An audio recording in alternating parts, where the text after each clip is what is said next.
Il y a fort longtemps, la Terre était totalement heureuse. Elle regorgeait de mers cristallines, de forêts, d'animaux et surtout l'air était pur. À l'exception de quelques moments d'angoisse, notre Terre est toujours sortie gagnante. Il y a des millions d'années, certains primates ont commencé à marcher sur deux jambes, à la verticale, donnant ainsi naissance, sans le savoir, à une nouvelle espèce, l'homme. Petit à petit, leurs membres se sont adaptés à leurs nouveaux besoins. Ils ont développé leur intelligence comme personne ne l'avait jamais fait auparavant. La Terre les regardait avec curiosité. C'était amusant de voir comment ils créaient constamment de nouvelles choses. Ils ont d'abord commencé à créer des outils. Ils se vêtaient de peaux de bêtes et chassaient très intelligemment. Ils ont même contrôlé le feu. La première fois que cela t'arrivait. La Terre n'a jamais cessé d'être émerveillée par leur créativité. Ils ont construit des maisons, puis des villages, passant du nomadisme à la sédentarisation. Au fil du temps, de nouveaux besoins sont apparus et en réponse, de nouvelles idées et inventions sont nées. Lorsqu'ils rencontraient une difficulté, ils utilisaient leur incroyable intelligence afin de créer une nouvelle invention qui changerait leur environnement et résolverait leurs problèmes. Et ils n'étaient jamais tranquilles. Aucun autre être vivant ne pouvait leur résister. Ils se sont rapidement déplacés vers d'autres parties de la planète. Cette petite espèce qui était née dans son ventre marchait maintenant sur sa tête, un endroit très froid, mais il s'en fichait et il pouvait tout gérer. Et à ce moment-là, la Terre a commencé à voir quelque chose qui ne lui plaisait pas trop. Dans certains endroits, elle a anéanti d'autres espèces pour s'implanter. Cela s'était déjà produit auparavant, bien sûr. Certaines espèces s'étaient superposées à d'autres. Mais cela s'est produit pendant de nombreuses années, et avec les humains, c'était différent. Tout était trop rapide pour ce à quoi la Terre était habituée. Et peut-être que cette espèce avait trop d'avantages sur les autres, bien que la Terre ne puisse guère faire plus que regarder ce qui se passait. Les humains ont commencé à devenir de plus en plus nombreux, les villages sont devenus des villes, l'expansion était de plus en plus rapide, occupant de grands espaces naturels et nécessitant de plus en plus d'animaux pour se nourrir. Bientôt, ils ont commencé à se diviser la Terre. Ceci pour toi, ceci pour moi. La Terre ne comprenait pas très bien tout cela et cela la mettait mal à l'aise, mais il y avait beaucoup de place. Et la plupart des animaux pouvaient encore profiter des forêts abondantes, des mers et des cieux clairs. Mais quelque chose est arrivé qui allait tout changer. Un jour, dans une zone située entre ses yeux, a commencé à apparaître une fumée causée par ce qu'ils appelaient des machines. Quelque chose que les humains avaient inventé pour leur faire les travaux les plus difficiles. Ces machines se sont propagées très rapidement dans tout son corps, partout.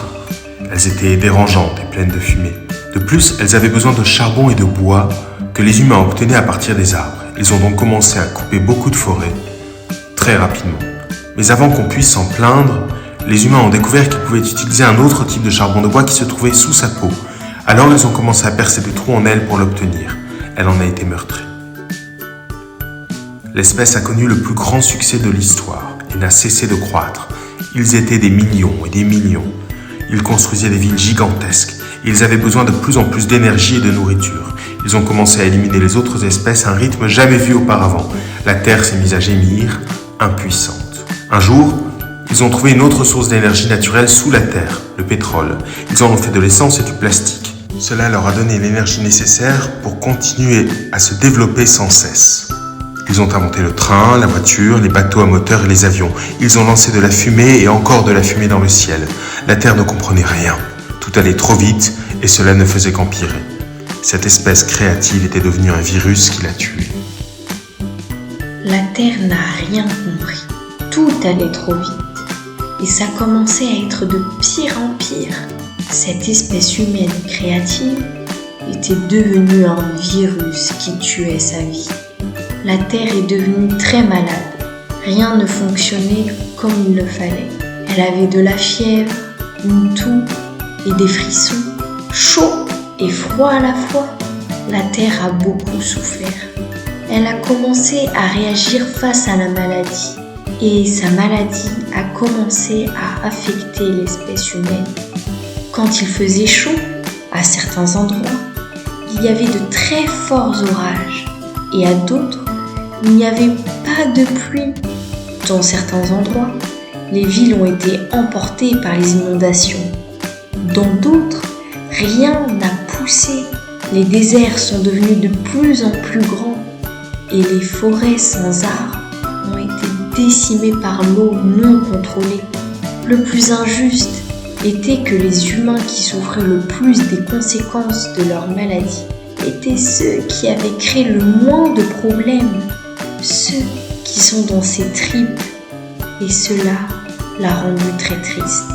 Un jour, elle a vu qu'une partie de l'humanité commençait à penser qu'elle ne pouvait pas être traitée si mal. Enfin, un peu d'espoir, pensa-t-elle. De plus en plus des humains ne voulaient pas nuire à la Terre. Mais la partie de l'espèce qui s'était enrichie au prix d'un préjudice ne ressentait pas la même chose. La Terre a vu avec tristesse comment, malgré les tentatives de ceux qui voulaient la protéger, certains ne voulaient rien savoir de tout ça. Voilà où nous en sommes. La Terre attend. Elle attend que nous réagissions pour que nous ne lui fassions plus du tout de mal. Arrêtons d'y percéder trop, d'abattre des arbres, de polluer son eau et de libérer des gaz à effet de serre. Nous sommes de plus en plus nombreux à vouloir qu'elle guérisse et qu'elle redevienne ce qu'elle était, cette précieuse personne pleine de vie. Il y a deux façons d'agir. Soit nous faisons tout ce que nous pouvons pour en prendre soin et créer un monde meilleur. Soit nous continuons comme ça et nous laissons certains hommes continuer à l'endommager avec les conséquences que cela implique pour la majorité de la planète. Donc maintenant, vous savez, si vous voulez que tous les gens vivent mieux et soient plus heureux, il n'y a qu'une seule chose à faire. Défendons notre terre.